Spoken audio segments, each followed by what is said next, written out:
अस्सलाम वालेकुम and welcome to fast sports. You are watching golden boot. I am your host Ali Mirza और मेरे साथ मौजूद हैं सहरयाब आफरीदी। आइए नजर डालते हैं प्रोग्राम में आज की टॉप स्टोरीज पर। प्रीमियर लीग के इस सीजन में कैसे संभल पाएगी मैनचेस्टर यूनाइटेड। तारीख में सबसे बुरी शुरुआत इस सीजन प्रीमियर लीग में, आखिर इसका जिम्मेदार कौन है, देखिए आज के प्रोग्राम में। अल नसर के लिए खेलने वाले रोनाल्डो ने रिटायरमेंट के बारे में अपने नाकदीन को जवाब दे दिया। चेल्सी और बेल्जियम के किस स्टार खिलाड़ी ने फुटबॉल से रिटायरमेंट का ऐलान कर दिया। अमेरिका जाओ तो सभी कहते हैं वाओ वाओ, और सऊदी अरब जाओ तो सभी तनकीद का निशाना बनाते हैं। आखिर ये मामला क्या है, देखिए आज के प्रोग्राम में। चेल्सी को एक और बड़ा धचका, क्या फैंस के कहने पर कि हम पर है काला जादू वाकई असर दिखाने लगा। अगर आप में टैलेंट है और अपने टैलेंट को शोकेस करना चाहते हैं तो अपनी फुटबॉल स्किल्स की वीडियो बनाइए और हमें व्हाट्सएप कीजिए। हम करेंगे आपको फीचर और बनेंगे लाखों यंगस्टर्स की आवाज़ मुतल्लिका इदारों तक पहुंचाने में। और आज हम प्रोग्राम में डिस्कस भी मैनचेस्टर यूनाइटेड को करेंगे। मैनचेस्टर यूनाइटेड का ये जो सीज़न आगाज़ हुआ है वो बहुत ही बुरा हुआ। तारीख में सबसे बुरा आगाज़ अगर देखा जाए कई सालों के बाद, वो इस दफ़ा हुआ है मैनचेस्टर यूनाइटेड का। और इससे पहले इतना बुरा आगाज़ कब हुआ था, ज़रा आपको बताते हैं, स्टैट दिखाइएगा। जी हाँ, ये आप देख रहे हैं 1986 और 87, तब 10 मैचेस में 2 मैचेस जीते थे, हारे 6 थे, 2 मैचेस ड्रॉ किए थे। 2023-24 में अभी तक 10 मैचेस में 4 जीते हैं और 6 जो हैं वो हारे हैं, ड्रॉ कोई नहीं किया। और ये ड्रॉ ना करना भी एक सेटबैक है। अफरीदी, सर एलेक्स फर्गसन आए, ग्लोरी थी, क्या वो मामलात थे, कैसे किस तरह से वो लेकर है इस टीम को ऊपर, और अब कहाँ पे मिसिंग कर रही है यूनाइटेड? जी बिल्कुल, जैसे आपने स्टैट भी बताया व्यूअर्स, अगर ये ब्रेंटफोर्ड से पहले मैच की मतलब एक स्टैट्स थे, अगर ब्रेंटफोर्ड से भी हार जाते तो वो रिकॉर्ड भी ये तोड़ देते 1986 वाला जो सीजन था। और एक और अच्छी न्यूज़ इसमें से आप ये निकाल सकते हैं व्यूअर्स कि 1986-87 का जो सीजन था एटकिंसन के अंदर जी, तो वो एक आखिरी मैनेजर थे जिसके बाद सर एलेक्स फर्गसन आए और उन्होंने इसके बाद 6 मैचेस और मैनेज किए। उसके बाद उनको सैक कर दिया गया था और फिर सर एलेक्स फर्गसन आए और ग्लोरी डेज शुरू हो गए। तो अगर हम उसको डॉट्स को कनेक्ट करें तो क्या पता अभी एरिक टेन हैग 6 मैचेस और बुरा खेलें, उनको सैक किया जाए और फिर सर एलेक्स फर्गसन की जो ओरिजिनल जानशीन होगा वो आ जाए और वो मैनचेस्टर यूनाइटेड को ऊपर लेके चला जाए। और बहुत जल्दी खत्म हो गया अफरीदी, क्योंकि बहुत कम गोल्स किए हैं मैनचेस्टर यूनाइटेड ने। कहाँ पे है रैशफोर्ड, क्यों नहीं परफॉर्म कर रहे, बाकी खिलाड़ियों को क्या हुआ? असल में इनके साथ भी वो मसला पेश आ रहा है जो मोस्टली क्लब्स को जो पेश आ रहा है कि गोल स्कोरिंग जो है, फिनिशिंग का जो टच है वो मिस कर रही है मोस्टली खिलाड़ी। अभी जो एरास्मस हॉयलैंड आए हैं उन्होंने गैलाटासराय के खिलाफ जो अपना काथा खोला है गोल स्कोरिंग का, उससे आइडिया हो रहा है कि वो शायद ये कमी थोड़ी सी दूर कर दें। मसला अभी जो आ रहा है वो छोटी टीमों से भी आ रही है और बड़ी से भी आ रही है। अच्छा, ड्रॉ भी नहीं कर पा रहे, हर मैच हार ही रहे हैं, मतलब एक भी ड्रॉ नहीं है इस सीजन अभी तक। ये भी एक सेटबैक है उनके लिए। हाँ, और जो अभी हमने कंपैरिजन भी किया, उस सीजन में एटलीस्ट ये थे कि ड्रॉज हो रहे थे। और ये जो ब्रैंटफोर्ड के साथ मैच था वो भी ऑलमोस्ट हार गए थे। ये तो आखिरी मिनट में उनको सब्स्टिट्यूट जो किया था मैकटोमिनी, उन्होंने जितवा दिया था। जी बिल्कुल, और यही मतलब कंबाइन एक इफेक्ट होता है, कोई स्पेसिफिक एक एलिमेंट नहीं होता, इस तरह की चीजें। बिल्कुल, गोल्स आपने देखे हैं जो स्कोर किए हैं, लेकिन गोल इनके खिलाफ हुए कितने हैं, और इसमें भी जो है वो बहुत अच्छी परफॉर्मेंस नहीं है यूनाइटेड की। तकरीबन हर कितनी क्लीन शीट्स रखी है इस पर भी हम बात करेंगे। और 9 गोल्स अभी तक इन्होंने किए हैं इस सीजन में और 2 ही क्लीन शीट्स रखी हैं, और काफ़ी ज़्यादा गोल्स मैनचेस्टर यूनाइटेड के अगेंस्ट हुए हैं। आफरीदी, इसकी क्या वजह है? इस दफ़ा गोल्स भी काफ़ी हो रहे हैं इनके अगेंस्ट। जी बिल्कुल, डिफेंसिवली काफ़ी वीक है और ख़ास करके गोलकीपर जो हैं वो भी बहुत ज़्यादा स्ट्रगल कर रहे हैं। ओनाना जो हैं, ओनाना ने तो एक मैच का इल्ज़ाम भी ले लिया था और उनकी वजह से ही हारे भी थे। सिर्फ एक मैच नहीं, 3-4 मैचेस ऐसे हैं जिसमें क्लियर कट ओनाना की गलतियों की वजह से गोल्स हुए हैं। नहीं तो फिर डया की वो जो याद तो सताती होगी एरिक टेन हैग को। जी बिल्कुल, और उनकी इवन जो लेजेंड है पीटर श्माइकल, उन्होंने भी कहा है कि डेहिया के लिए मेरे मतलब दिल में एक सिंपैथी है कि उनको जिस तरह उन्होंने क्लब को सर्व किया, लेजेंडरी क्रिस्टियानो रोनाल्डो के बाद सबसे ज्यादा player of the season Manchester United में डेहिया ने लिए थे, और आपने उसको ऐसे निकाला जैसे रोनाल्डो को निकाला। जैसे रोनाल्डो दोनों लेजेंडरी खिलाड़ियों को आपने डिसरिस्पेक्टफुल। और इसके साथ सारा क्रेडिट व्यूअर्स जाता है एरिक टेन हैग को और किसी को नहीं। जी बिल्कुल, और मतलब कोई भी टीम जब सक्सेसफुल होती है या जब फेलियर की तरफ जाती है तो उसमें व्यूअर्स एक एलिमेंट का कभी भी आप उसको जिम्मेदार नहीं ठहरा सकते कि एरिक टेन हैग में मसला है, ओनरशिप में मसला है, खिलाड़ियों में मसला है। ओवरऑल एक चेन इवेंट, एक चेन रिएक्शन होता है और उसी की वजह से मेजर इम्पैक्ट पड़ रहा होता है। अब इसमें एरिक टेन हैग की भी गलती हो सकती है, लेकिन एरिक टेन हैग के डिफेंस में मैं ये कहना चाहूंगा व्यूअर्स कि वो जब अपनी टीम बना लेंगे और सारे 11 के 11 खिलाड़ी उनके पसंद के होंगे, जैसे एंथनी उनको पसंद है या बाकी भी ओनाना को लेके आए थे, लेकिन वो आपको लगता है अभी भी टीम में उनकी पसंद के कुछ खिलाड़ी नहीं है? अच्छा, अब हाँ ऑब्वियसली अब देखें कि उनका सक्सेस कहाँ है व्यूअर्स। उनका सक्सेस आया आईएक्स में मुसलसल वो जीतते जा रहे थे और कोई उनके करीब भी नहीं आ रहा था। कुछ कंट्रोवर्शियल डिसीजंस भी हुए। क्या ये भी एक वजह है मैनचेस्टर यूनाइटेड के इतनी बुरी परफॉर्मेंसेस की?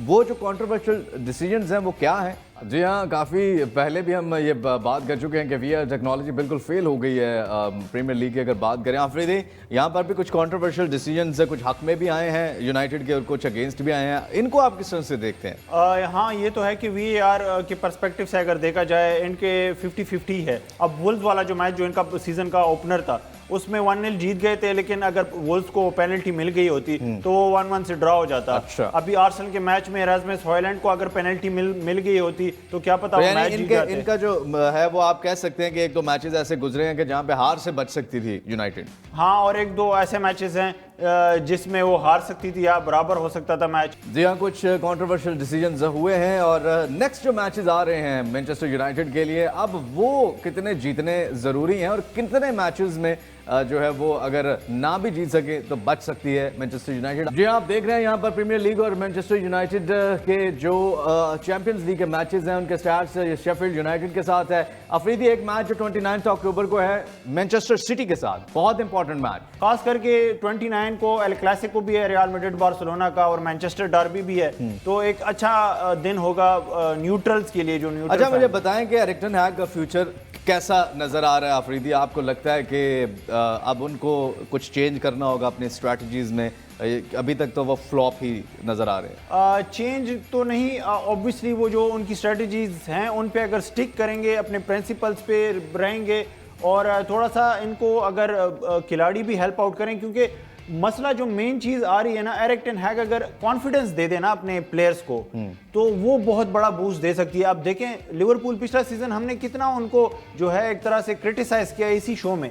अब देखिए उन्होंने सीजन के एंड पे आके उन्होंने जीतना शुरू किया, थोड़ी सी उन्होंने ट्वीक्स किए टैक्टिक्स में, कुछ खिलाड़ियों में और खिलाड़ियों को वापस कॉन्फिडेंस जब मिला तो उन्होंने अब लेकिन ये सब कुछ जर्गन क्लॉप ने किया ना, मैं यही तो पूछ रहा हूँ एरिक टेन हैग को क्या करना पड़ेगा? तो यर्गन क्लॉप ही स्ट्रगल कर रहा था और यर्गन क्लॉप ने ही वो स्विच वापस किया। तो एरिक टेन हैग ने पिछले सीजन अच्छा खेला, शुरू में बुरा, फिर अच्छा खेलना शुरू किया, तो इसी तरह वो उस चीज से कॉन्फिडेंस ले और खिलाड़ियों में इंस्टिल करे तो रिजल्ट्स भी आना शुरू हो जाएंगे। चलिए बिल्कुल, और मैनचेस्टर यूनाइटेड लेट्स सी, उम्मीद करते हैं कि अगले मैचेस में अच्छी परफॉर्मेंस दे। बहुत ही टॉप का क्लब है और चैंपियंस लीग में भी अच्छी परफॉर्मेंस उनकी तरफ से देखने को मिले। यहाँ पर एक छोटी सी ब्रेक का वक्त हुआ चाहता है। Welcome back to golden boot और प्रोग्राम में अब शामिल करेंगे गोल्डन बूट लेटेस्ट क्या चल रहा है अराउंड द वर्ल्ड, दुनिया में, फुटबॉल की दुनिया में। सबसे पहली खबर हमारे पास है एक लेजेंडरी खिलाड़ी के बारे में और ये है क्रिस्टियानो रोनाल्डो। उन्होंने डिसाइड किया है कि वो रिटायरमेंट कब लेंगे और उन्होंने कहा है कि 2026 फीफा वर्ल्ड कप के बाद वो रिटायरमेंट लेने का सोच रहे हैं। और ये भी शायद उन्होंने नहीं कहा, लेकिन सऊदी जो रिपोर्ट्स हैं वो ये कह रही हैं, चूंकि अल नसर के लिए खेलते हैं। आफरीदी, कितनी सच्चाई हो सकती है और आपको लगता है कि यही वो वर्ल्ड कप है जो उनका आखिरी वर्ल्ड कप हो सकता है? ऑब्वियसली यहाँ तक पहुँचने के लिए भी उनको बहुत ज़्यादा कमिटमेंट चाहिए और ऑब्वियसली उनकी मेंटेलिटी तो है।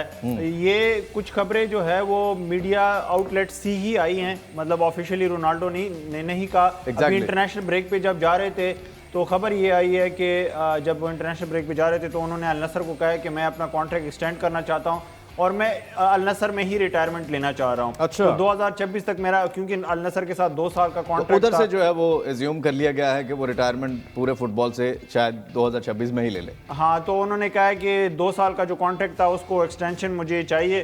तो अब देखते हैं कि ये खबर में सदाकत कितनी है। पहले तो ये वाकई में उन्होंने अल नसर से रिक्वेस्ट की है और अगर किए तो अल नसर का इसमें क्या रिस्पांस आता है वो भी देखना पड़ेगा। और ऑब्वियसली 2026, क्योंकि वो एक आखिरी जो एक ट्रॉफी है उनके कैबिनेट में जो मिसिंग है, जो मेसी को मिल गई है वर्ल्ड कप, वो कोशिश करेंगे कि किसी तरह 2026 में वो जीत के तो अपना कैबिनेट पूरा कर दे।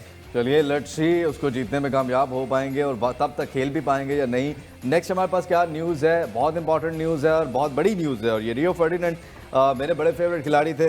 Look at how the media and people dealt with Messi going to America and Cristiano Ronaldo going to Saudi Arabia. When a player goes to America you greet him, but when a player goes to Saudi Arabia he is attacked. Do you want to tell me that America is a perfect country? बहुत बड़ा बयान दे दिया रियो Ferdinand ने, और ये बयान जो है अफरीदी बहुत कम होते हैं इतने जिगरे वाले लोग जो बोलते हैं और इतना वो दिखाते हैं। और आपको लगता है कि कहीं ना कहीं सदाकत भी है जो उन्होंने कहा? ऑब्वियसली सदाकत तो है। आप देखें MLS से काफ़ी गुना बेहतर होगी है सऊदी प्रो लीग। अगर ये और आई थिंक पहले भी काफ़ी गुना बेहतर ही थी, MLS तो कहीं पे थी ही नहीं। MLS क्योंकि अमेरिका जो है वो एक ड्रीम लैंड है किसी भी इंसान के लिए दुनिया पे जो रहता है उनके लिए अमेरिका ड्रीम होता है। तो इसलिए अमेरिका ऑलरेडी फेमस है, तो MLS में बेशक कोई जाए भी ना तो अमेरिका का जो नाम उनके साथ लगा हुआ है तो उस वजह से पॉपुलैरिटी तो पहले से थी। लेकिन ये है कि कंपटीशन वाइज अभी सऊदी प्रो लीग उनसे काफ़ी गुना बेहतर है। सऊदी प्रो लीग के ऑलमोस्ट 4 से 5 ऐसे क्लब है जिसमें 5-5, 4-4 यूरोपियन स्टार्स खेल रहे हैं। जबकि अगर आप दूसरी तरफ MLS को देखें तो बस मेसी एक हैं, बुस्केट्स हैं, अल्बा है, और उतनी सीरियसनेस नजर भी नहीं आती बाकी क्लब्स को लेकर MLS में कि वो उस पैटर्न पे नहीं चल रहे जिस पे सऊदी प्रो लीग ने तो एक बजट बनाया और उसके हिसाब से वो पूरा प्लान करके चल रहे हैं। आगे वर्ल्ड कप भी 2034 का उन्होंने बिड कर दिया है और वो भी उन्हीं को मिलेगा। तो MLS तो सिर्फ आई थिंक सो कि एक वो दिखाने के लिए कि हम मेसी को ले आए हैं, हालांकि मेसी को भी सऊदी प्रो लीग ने अप्रोच किया था और उनको लाना चाहते थे। और ये नहीं है कि तो दैट मीन्स कि वो तो मेसी गए नहीं, लेकिन सिर्फ मेसी के जाने से MLS को वो जो हाइप मिली है, मेसी गए हैं वापस इंटरनेशनल ड्यूटी पे, तो फिर कहाँ पे इंटर मियामी दोबारा से हारना शुरू हो गई। तो ये आई थिंक सो बयान की सूरत में आप किस तरह से देखते हैं? आपको लगता है कि ये अब जो स्टेटस को है इसको यानी ख़त्म होना चाहिए? एक तो बयान के तौर पे ये भी है कि क्योंकि रियो फर्डिनेंड जो हैं वो एक तरह से दोस्त भी हैं क्रिस्टियानो रोनाल्डो के, दोनों टीममेट्स थे मैनचेस्टर यूनाइटेड में, तो ऑब्वियसली उन्होंने क्रिस्टियानो रोनाल्डो के हक में बोलना है। लेकिन बात उन्होंने गलत नहीं की, बात बिल्कुल जेन्युइन है। और उन्होंने ये भी कहा है कि अगर मैं भी खेल रहा होता और मुझे दोनों लीग से ऑफर आती तो मैं भी सऊदी प्रो लीग ही जाता। कंपटीशन भी उधर ज़्यादा है और दूसरे पैसे भी बहुत ज़्यादा मिलते हैं वैसे ऑनेस्टली सऊदी अरब में। बिल्कुल, पैसे भी ज़्यादा मिलते हैं और कंपटीशन भी है, और आप नज़र आता है कि आप किसी ऐसी ही लीग में जा रहे हैं जहाँ पे आप खेलना चाह रहे हैं। और जो अमेरिकन लीग है MLS, वहाँ पे आपको पता है कि आप जो है वो सिर्फ खेलने ही नहीं जा रहे, आप बाकी जो लवाजमात हैं अपनी ज़िंदगी के उनको भी पूरा करने जा रहे हैं। नेक्स्ट हमारे पास क्या है जी? नेक्स्ट खबर जो है वो है निकोलस जैक्सन के बारे में। Nicolas Jackson withdraws from international duty with Senegal to undergo wrist surgery ahead of Arsenal clash. जी आफरीदी, अब सिर्फ ब्रोया ही रह गए हैं जो स्ट्राइकर हैं जो अभी तक इंजर्ड काला जादू फिर काम कर रहा है? आपको लगता है ये वाकई कुछ सच साबित हो रही है चीजें? एटलीस्ट इनके स्ट्राइकर का तो है, वाकई में जेन्युइन इशू है। अब तो मानना पड़ेगा कि इनका जो भी नंबर 9 बनता है, जो भी इस पोजीशन पे खेलता है, उसके साथ कोई ना कोई या तो वो गोल्स नहीं कर पाता, जब गोल्स करना शुरू कर देता है तो इंजर्ड हो जाता है। ये भी कोई ऐसा ही वो जैसे व्यूअर्स आप जानते हैं जो हमारा शो रेगुलर देखते हैं कि एक रिपोर्ट हमने शामिल की थी, वो 7 बिल्लियां जो दफनाई गई थी। आफरीदी याद है आपको 7 बिल्लियों के दफनाने वाली? वो बड़े सालों बाद पता चला कि जो 7वीं बिल्ली नहीं निकली थी तो अब तक वो क्लब हारते ही रहा था, उससे पहले जीत रहा था। तो वो जब 7वीं बिल्ली निकली थी उसके अगले ही मैच में उन्होंने जीत कर साबित कर दिया था। ये भी ना हो कि आज से 5-10 साल बाद वाकई पता चले कि चेल्सी के साथ तो कुछ मसला था, किसी ने बिल्लियां दफनाई हुई थी। जी बिल्कुल, ये इंडिपेंडिएंटे की आप बात कर रहे हैं, अर्जेंटीना का क्लब था और वहाँ पे ये इशू आया था। तो ये पॉसिबिलिटी तो है, लेकिन अभी किसी ने अभी तक क्लेम नहीं किया कि माना नहीं जाता जी कुछ हुआ है। अब फैंस ने बहरहाल कहना शुरू कर दिया है ब्लड सी अभी तक इस हवाले से, क्योंकि अक्सर ये ऑफ कोर्स रूमर्स या अफवाहें समझी जाती हैं इन चीज़ों को, लेकिन ऐसा तारीख में हमने आपको इसलिए बताया कि ऐसा हो सकता है क्योंकि तारीख में ऐसा पहले हो चुका है फुटबॉल की तारीख में।